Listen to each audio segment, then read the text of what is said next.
Assalamualaikum warahmatullahi wabarakatuh. Perkenalkan, saya Safitri. Saya akan mempresentasikan terkait dengan artikel yang berhubungan dengan topik penelitian saya yang memanfaatkan penggunaan statistika. Yakni artikelnya yang berjudul Analisis Deforestasi Menggunakan Regresi Logistik Model di Tahura Sekitar Tanjung, Provinsi Jambi. Latar belakang penelitian ini yaitu deforestasi menyebabkan kerusakan lingkungan, perubahan iklim, dan emisi gas rumah kaca. Deforestasi di Tahura disebabkan oleh penebangan liar dan kebakaran hutan. Untuk mengurangi deforestasi dan emisi gas rumah kaca, Tahura dapat berpartisipasi dalam skema REDD+. Terkait REDD+, diperlukan informasi tentang perubahan pola tutupan hutan, prediksi deforestasi, dan faktor yang menyebabkan terjadinya deforestasi. Untuk rumusan masalah penelitian ini yakni yang pertama adalah bagaimana menganalisis perubahan pola tutupan lahan, bagaimana prediksi deforestasi dan faktor yang menyebabkan terjadinya deforestasi.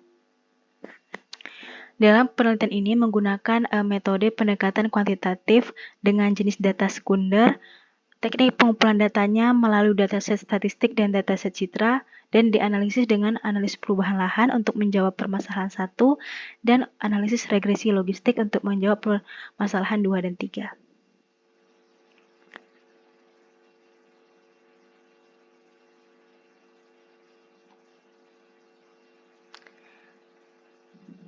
Lanjut, variabel. Variabel yang digunakan dalam penelitian ini ada 4, yakni variabel jarak jalan, variabel jarak sungai, jarak dari perkebunan, dan jumlah penduduk.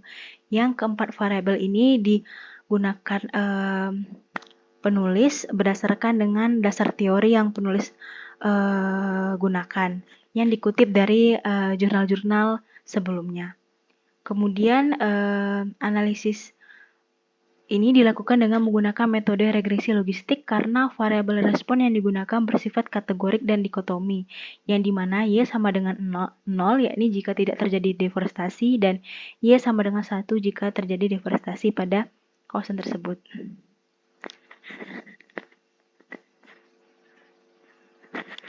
Nah, variabel ini semuanya dilakukan berdasarkan teknik ekstraksi data, digitasi pada citra, dan analisis spasial.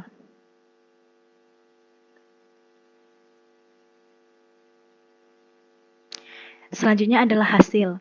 Nah, hasil dari penelitian ini yakni ada 2, yakni untuk menjawab permasalahan faktor-faktor penentu dan prediksi deforestasi. Untuk faktor penentu dapat dijawab melalui tabel Good Fitness of Fit Test, di mana di situ kita bisa melihat nilai signifikansi pada masing-masing variabel, di mana jarak dari jalan, jarak dari kebun, dan jumlah penduduk itu kurang dari 0,05, artinya bersignifikasi terhadap deforestasi. Sedangkan untuk jarak dari sungai tidak memiliki signifikansi terhadap deforestasi.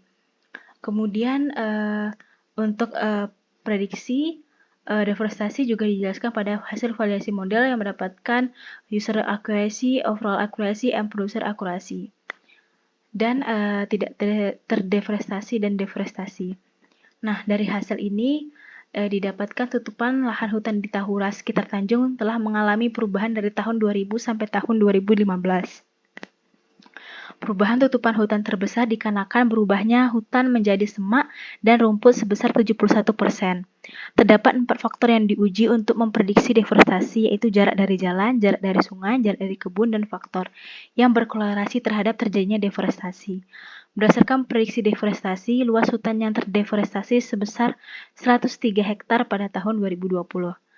Nah, dari hasil uji validasi model ini, diperoleh overall akurasi sebesar 61% dengan user akurasi sebesar 26% dan producer akurasi sebesar 91% untuk deforestasi.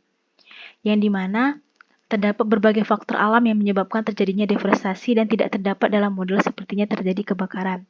Kebakaran yang berada di sekitar Tahura mempengaruhi terjadinya deforestasi di Tahura, sehingga hal ini menghasilkan nilai uji validasi sebesar 61%. Huang tahun 2006 menyatakan bahwa cukup sulit untuk mendapatkan model dengan akurasi di atas 85%. Hal ini dikarenakan kompleksitas kejadian perubahan lahan. Sekian terkait dengan presentasi saya terkait artikel. Terima kasih.